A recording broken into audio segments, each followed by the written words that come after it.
you are an entrepreneur, a professional, a speaker, or a coach, and although you've come a long way, it's time for you to take it to the next level. We've got you. This is the Author to Authority podcast. We'll help you use authority and influencer marketing to build your business stronger and faster by publishing a book. You'll hear from guests that are thought leaders in sales, marketing, networking, communication, social media, promotion, and business leadership. Let's do it. This is the Author to Authority podcast. And now your host, the extraordinary word ninja, Kim Thompson-Pinder. Welcome to the Author to Authority podcast. And today we're going to talk about something that we've never talked about on the podcast before. And we've done over 500 episodes. So you are going to want to stay tuned as we talk about TED-style practices for authors. And I want to welcome Devin Marks to the show. He's one of the nation's leading TED-style speaking coaches. He's called the TED Talk Whisperer by clients and media outlets. Devin has trained hundreds of speakers for TED, TEDx, and TED-style talks, including Harvard's Dr. Robert Waldinger for his breakaway talk, What Makes a Good Life, now clocking more than 47 million views. The spread-worthy ideas of Devin's clients are catalytic with hundreds of millions of worldwide views. Welcome to the show, Devin. Oh, thank you so much, Kim. It's going to be a lot of fun.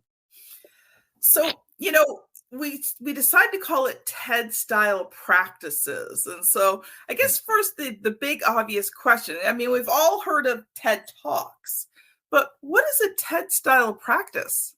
Well, I like to say not everyone is going to give a TED Talk or a TEDx talk in their life and career, but TED Talks and that style, clearly focused, story wrapped, and action igniting, has changed the way we present, whether for a keynote, even a podcast, much less an author signing tour. Love it, love it, love it. And I know we're going to dive deeper into that as we go along. I want to talk a little bit, though, about your story, because obviously there's things that have happened in your life that have led you to this moment, and I'd love to hear more about it. Well, people ask, how do you become a TED Talk whisperer? For me, it was one of my clients came up with that, and I disliked it. My wife and her family disliked it even more because they're horse whisperer people. But after it just kind of got picked up, the backstory, though, is where do you go to deconstruct TED Talks and understand why these ideas are so catalytic and spread so easily? I picked seminary. So I wasn't heading to a pulpit, but I was trying to understand why the secular church of ideas was producing sermons that were so viral. And we were able to work in with a scientific research-based mindset to deconstruct TED Talks. And as I rounded the bend on that, it was more of an intellectual exercise. I didn't expect to be training speakers per se. I had been a, recovering event organizer and conference designer in my past. And yet when we finished kind of the requirements for that seminary degree, which I never finished, to be candid, we moved to Boston as a family for my wife's career. And I had a little munchkin strapped on my chest because I knew 3 people in Boston, my wife, my daughter, and one professor up at a seminary up north of the city. And I thought I'd finish my degree with him. Went in for my informational meeting with my kiddo strapped on, and he said, I'm retiring next semester. Wah, wah, wah. I was like, what am I doing here? But he said, but we are organizing a conference in the fall, and we want to organize it with TED Talks.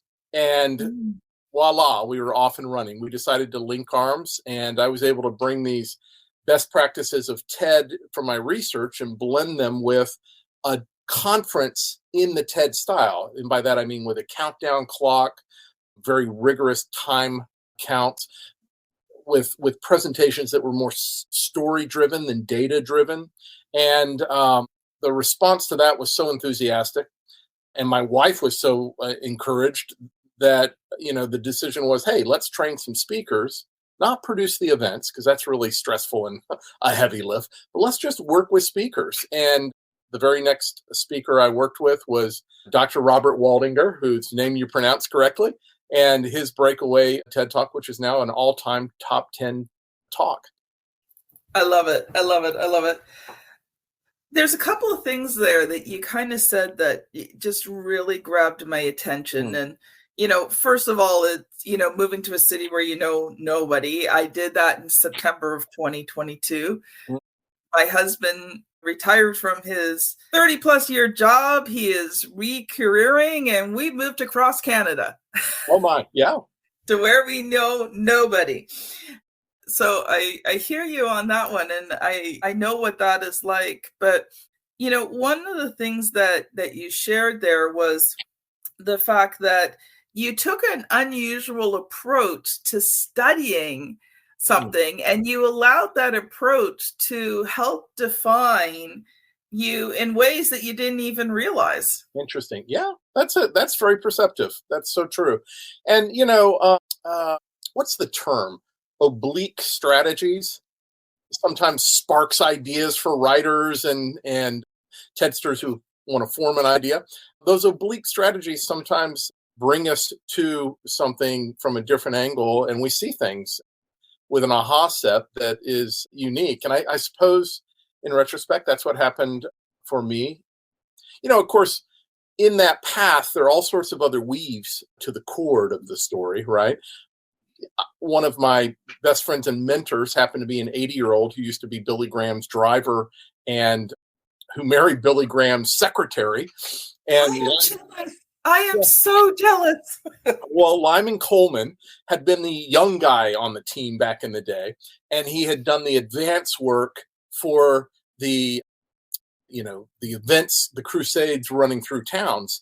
And then he would stay behind and work with the youth, because he was the young guy on the team. Well, when he first heard of TED, had never seen a TED Talk, watched his first talk, and he said, gosh, that's a lot what Billy was doing back in the day. Now, I don't call Reverend Graham Billy, but Lyman can, because he babysat his kids. And again, there was that theme. He said, these share in common, they're focused in a special way. And there are 5 levels that you focus a TED Talk with.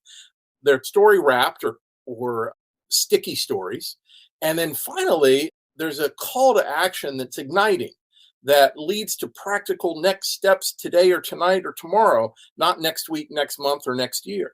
And then, you layer that insight set with the technology change that was happening at the time. YouTube was new, social media was new. And as Lyman said, just like television was new for pastors in his day. So, the serendipities is how Lyman would term it. These ahas that come to us when we're kind of open-handed and open-hearted, leaning into something new. Okay, so I am completely jealous, because to drive Billy Graham around would be like an ultimate dream of mine. Just to talk to the man would be like to have a conversation. Obviously, that's going to have to wait till I'm in glory with him. Sure. Well, I only talk to the man who talked to the man. But you know what? There's so much that you can learn from talking to the people who knew the people, right? And sometimes the perceptions that they have are just as valuable sometimes as talking to the person, because they can add something to it that other people never got to see. Very perceptive.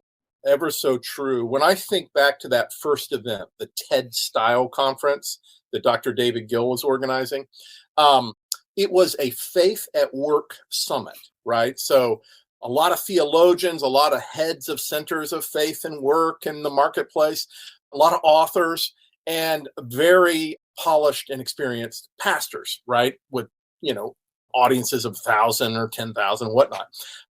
But as I introduced the TED tools, right? I pulled out of the TED tool shed a handful of tools, and we started using them to prep those speakers.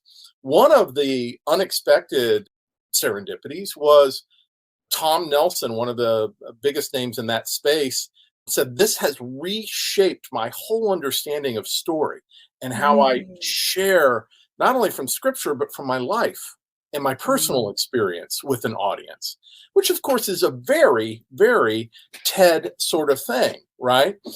Not an overshare that's TMI, but it's a personal experience that is relatable for the audience. And we latch onto those naturally as audience members when our pastor or our expert at the National Association of this, that, and the other begin sharing. You know what I found funny about what you just said is this is supposed to be, your faith at work, and all the speakers are like pastors, and I'm like, I'd like to see a few entrepreneurs in there, and right. a few Christian managers, and maybe some Christian. You know what? I give short shrift. They had a good mix in there. Cheryl Brody, and I'm butchering her last name, owns one of the largest apple orchards in the nation. And she came from the workplace, the marketplace, to share her insight set. Let's see, John Beckett, who owns one of the 3 top industrial furnace part operations in the nation, was there to share from his experience. So too the former CEO of ServiceMaster, and a lady who'd make cupcakes. So, that wide range of work experience was present. But yeah, it tended also to be a kind of heady, pastor-heavy audience that first year. They produced that event a number of years. It's actually going to be produced again this year for the first time since COVID. And again, a wide range of researchers and pastors and authors, but also marketplace experienced veterans who have some insights to share and yet want to do it in 15 minutes or under, right? That is really cool. So when and where is that being held? Let me think. Dallas, I think, is the fall event that was just announced a few months ago. Nice. Love it. Love it. Audience, we are going to take a quick commercial break here. RTI Publishing has some wonderful things going on. And so I've got a quick ad for you about something that's really going to help you take your business forward and be able to write a book that converts readers into clients. We will be right back. Writing and publishing a book that converts readers into client and scales your business is hard, but it doesn't have to be. Get my free checklist at bit.ly/create and scale that will show you what you need to do to have your book become a well-converting lead generating tool. Devin, I think we could probably talk about your story for the whole entire show, because I think you've got some fascinating things there. But, you talked about in your story the 5 focuses. Yes. And that just got me really intrigued. I think, especially when you're an author, when you're trying to talk about your book, and I think in this case, let's be realistic, nonfiction author, not necessarily fiction, because that's a whole different genre. Sure. But, when you're looking at nonfiction, when you're looking at books that you're using to promote yourself, your business, your brand, how do you take all that and distill that down into a TED Talk? So, those 5 focuses, I'm just really curious now. Good question. And of course, I'm going to take a moment to just pull up so I'm not winging it entirely. Now, when you're working on a TED Talk or a big idea, you need that big idea honed down, right? And so we call that the through line or the thread, if you will. That can't be 400 words. It needs to get distilled from that. But we start with 400 words, even 800 words sometimes, and begin refining and tooling it down through a 6-step process, one of which is redrafting it tighter and tighter from 400 to 200 to 100 to 50 to 25. Now, you're thinking to yourself, well, I know where we're going. Why don't we just start with 10 words, right? But what that distillation process does is it allows stuff to bubble up and find its way to the page that wasn't necessarily going to be in that first draft. And I can come along as a coach and begin catching up with the thought process of an author or a speaker and ask about these little glowing ahas that stand out to me. Why shouldn't this be included in the core of the big idea. Now, let me just give you a few examples from the land of TED. Dr. Robert Waldinger's breakaway talk, as you said, 47 million views now, the largest research set of its kind in the world. He is a researcher who looks at health and happiness in the lives of men and families at Harvard. And it's an 80-year longitudinal study. So they followed a cohort of men through the whole of their lives, measured everything in the world, their height, their temperament, their body weight, etc. And then they interviewed the wives and children and began following those individuals. But his through line, the good life is built with good relationships. Not one data point in that. The good life is built with good relationships. Sounds like common sense, but it's uncommonly applied. But because it's common sense in simple language, we can share it. I can explain it to you, you can explain it to your spouse, and your spouse can, and that's how something spreads, right? And the wife goes, amen. Yeah.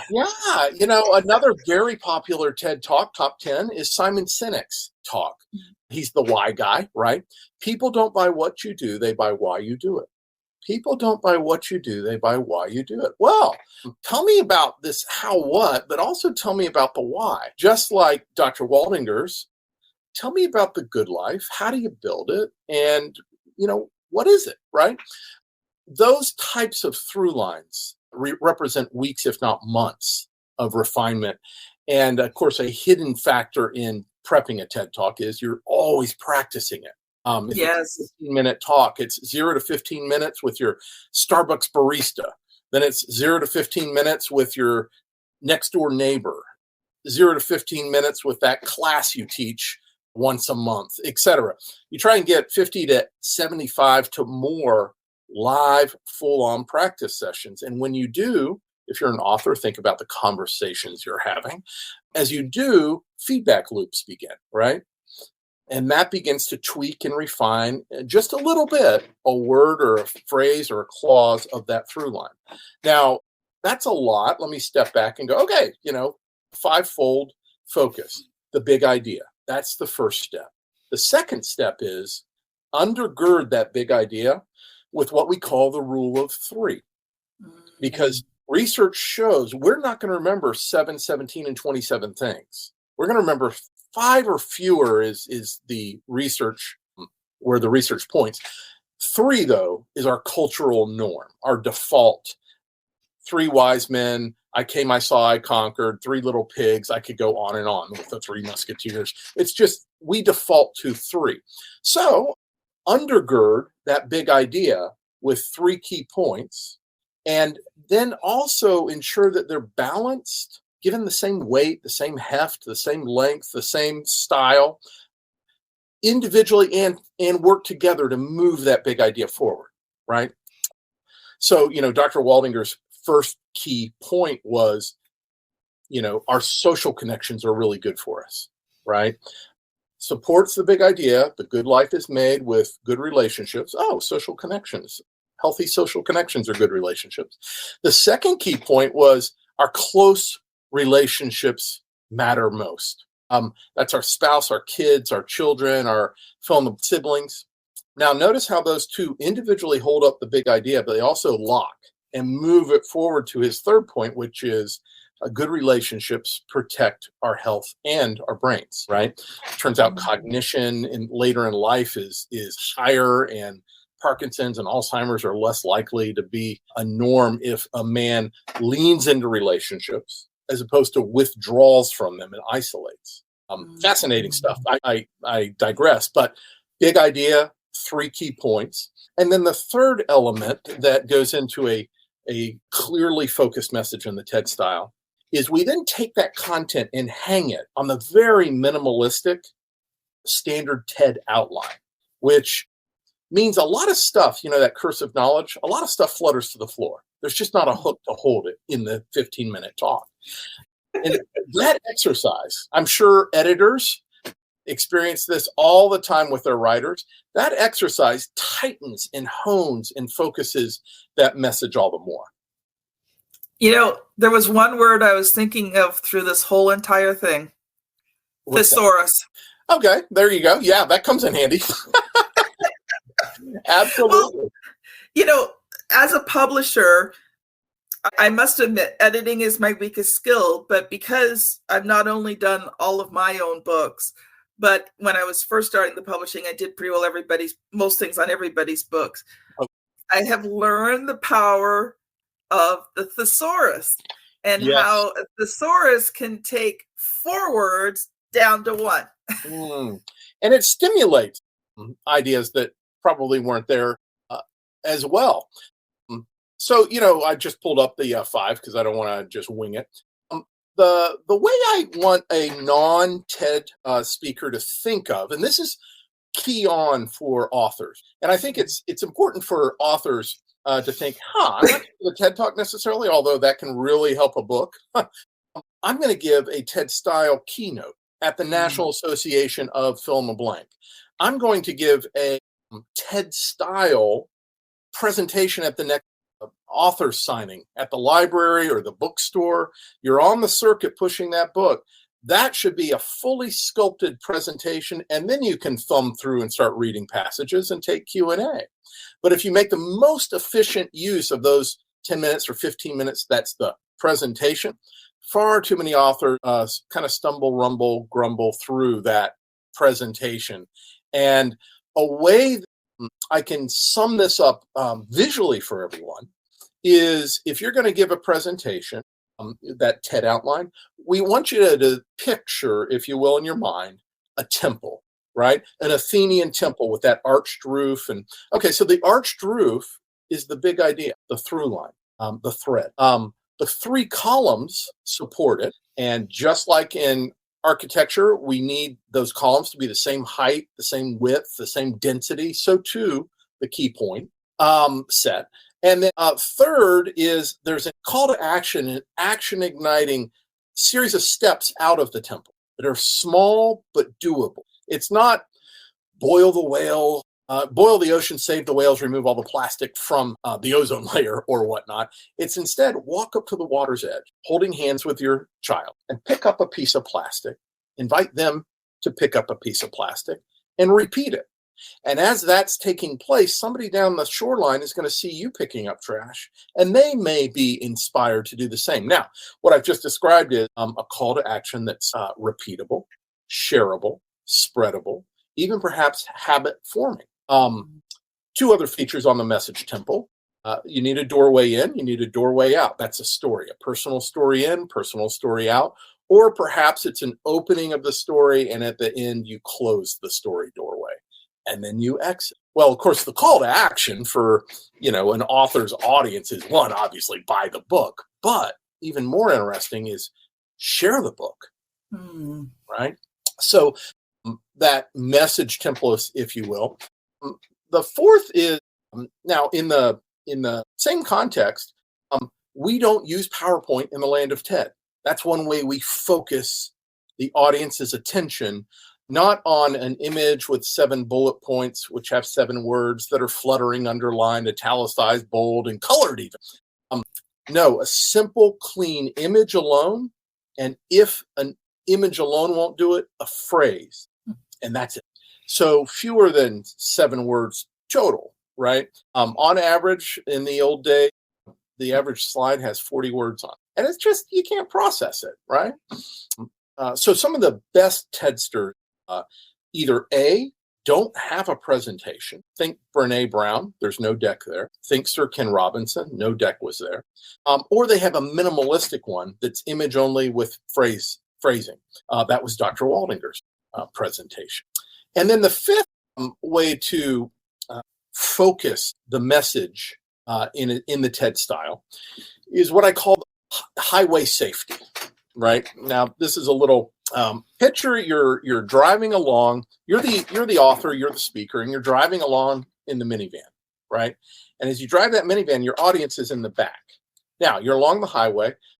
Boom, boom! You just hit a speed bump. That's something controversial in your presentation that the audience goes, "Oh, I disagree. I don't like that. Let me think about that. Do I disagree? Do I agree?" They stop listening to you and they start an internal dialogue arguing with you, right? So we want to smooth out those speed bumps. is a pothole, right? And that's where in your presentation. Oh, I live in Canada. I know about potholes. Oh, I bet. Yeah, that's true. In your presentation, there's acronyms, there's jargon, there's dense content that the audience just doesn't understand, but you're driving forward and they're lost, right? Another image that's helpful for streamlining, focusing the message is to cut down all the billboards on that highway. Now, the billboards are distractions, right? You mentioned an elephant. You didn't need to. You could have picked another animal, but that elephant is, something that draws an audience in another direction. Oh, I remember when Uncle Roscoe went on safari. He came back with an elephant-shaped garbage can out of a foot. We have a tusk in the front. Should we keep that tusk? People just rabbit trail if you give them an excuse, right? I wonder what the elephant in the room is. Yeah, there's that too. Well done. So those are your 5 ways that the 5 folds, if you will, of focusing a message. The big idea, a singular big idea, 3 key points, the message temple, PowerPoint free, and highway safety. Oh man, we are just about out of time. We could do such a deep dive into these topics, but we are not going to today. So audience, if you want to find out more at the end of the episode, Devin's going to tell you how you can connect with him. But we're going to shift gears here because I want to make sure we save time to ask you the question that we ask every person who comes on the show who is not an author. So are you ready, Devin? I am. Okay, if you were to write a book to build your business, what would you write about? This is perfect dovetail with, the next point in this conversation. It would be about storytelling, right? I reference wrapping your message in story. Yes. So too, what form of story? I call it sticky storytelling, right? So we want that story to stick, be memorable. And how do we do that? We make it clean and easy and pithy and smooth, as we talked about. There's a structure, right, to a sticky message. There's a connecting element. STICKY is actually an acronym, right? And so we want to only share sticky stories that are disciplined to elicit, to connect with the audience and compel them to take action. I love it. Love it. Love it. I have worked on my story. I continue to work on my story. And as I learn more, I continue to refine the story. But I had chosen for my story, and there's obviously different variations for different situations, but my story is the power of words and how I went from being told at 7 years old that I shouldn't write because I wasn't a good writer to owning a publishing company. Go figure. There's a rich story bed right there. So if you were to write a book about storytelling, what would be one of the goals for the book for you? Well, that the book, like a TED Talk, the better TED Talks, not the hundreds of thousands that are walling away on YouTube in the graveyard, because they broke some of these rules. But the most potent TED Talks are idea spreading and action igniting, right? And so what practical, actionable step can I take when I finish the story on texture, right, in my storytelling? We just wrapped up the course, sticky storytelling, or sticky stories, and the actionable homework, but also things that you can apply to every story you tell going forward is one of those goals. I want that to be clear. Nice. So I'll just share with you quickly. The first time I got to tell my story, and this forced me to really refine it, is locally where I lived in Ontario, we had something that was being started called Talk 11. And it was just an opportunity for local people to share their story in 11 minutes on a stage. That's pretty pressure inducing. Yeah, but you know what? I loved the challenge, and it took me quite a bit. I mean, I worked on this thing forever to distill the story down to its essential elements in 11 minutes, including, emotional response, a little bit of humor here and there, At the time, I didn't have a strong call to action, but I did want to give them something that they could take away. Right. And then, like, before you even got on the stage, you had to go through this whole process with the team that was doing these events, and you had to present it to them. And I was so glad I did that, because now, I mean, don't get me wrong, I already know that I've got to refine that story again. I've been doing it a bit, and I'm like, yeah, it needs some revision. But I can now do that story anywhere from 1 minute to 15 minutes. Wow, that's a powerful tool to have in your bag, isn't it? It is, because, when I go someplace, sometimes people ask me about my story, and, depending on the length of time, I can share that. But part of, that story also is part of my messaging, right? Because as an entrepreneur, it's not just my story. It's the story about who I am professionally. I mean, I have lots of stories in my life. Right. I did Toastmasters for about 5 or 6 years, and you get to tell stories from your life. And I did a speech competition on Captain Patience and his sidekick Gullible Girl, aka me and my dad. Yeah. Right. Yeah. And so there are a lot of stories you can tell in your life. But I think, one of the things I teach about in terms of, writing your book is you have to have that professional story, that story that, you tell in that professional setting, not the story about, when you're 5 years old and you're learning how to ride a bike and you fall off and your mom kisses you, right? Well, great story, but, you have to have that professional story as part of who you are, and you have to be able to tell that story. And so I'm so glad you came on today, Devin, because this has been such a wonderful episode. And oh man, you're coming back, because I think there's just more. Oh, that would be fun. That would be fun. Something I just wrote down that you sparked for me. The other thing that's useful in that story you share, whether 1 minute or 5 minutes, 11 minutes, is it's important to consider the retellability of the story.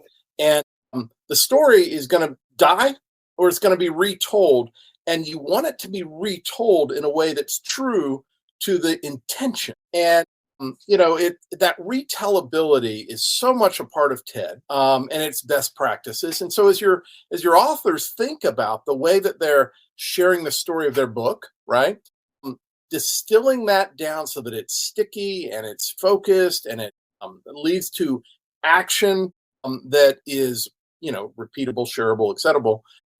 Is so very important. So, tell stories, tell them sticky. Devin, we got about a minute or so left. Can you share a quick final thought? And for those of you, those of the audience that are going, I got to connect with this person, how can they get hold of you? Oh, yeah. I tell you, what I can do is share, not my website, but let me share a URL that will connect us. Connect to Compel, and that's TO, connecttocompelnow.com. And what will be there is a tool that you can download that continues this conversation. It actually takes the 3 principles we touched on: clearly focused story wrapped in action igniting. And what it does most interestingly is it pairs each of those 3 principles with 3 separate TED Talks. So you can see this play out, and that should be stimulating, and hopefully, feel free to reach out. Thanks so much, Devin. It has been an honor and a pleasure having you on the show today. It's a joy, and I hope it warms up in your neck of the woods pretty soon. Today's pretty good. We and got they start filling in those potholes. Audience, if you're wondering where to go next, I'd like to direct you back to episode 445, How to Sell More with Story. If you're on YouTube, you know that my daughter has placed the thumbnail somewhere on this screen for you to click on. And if you're on your favorite podcast app, you are going to be scanning back about 60 episodes. But this is another great episode on storytelling and how to use it in your business. Thank you so much for listening, and we will see you on the very next episode. Bye now. You've been listening to the Author to Authority podcast. The The extraordinary word ninja, Kim Thompson Pinder, has helped over 200 entrepreneurs, professionals, speakers, and coaches write and publish their books that have become incredible marketing tools for their business. And many of those have gone on to become Amazon best-selling authors and have used their books to land high-level clients and get on big stages. We hope you've enjoyed the show. Make sure to like, rate, and review. And we'll be back soon. But in the meantime, hit the website at www.author2authoritypodcast.com. See you next time.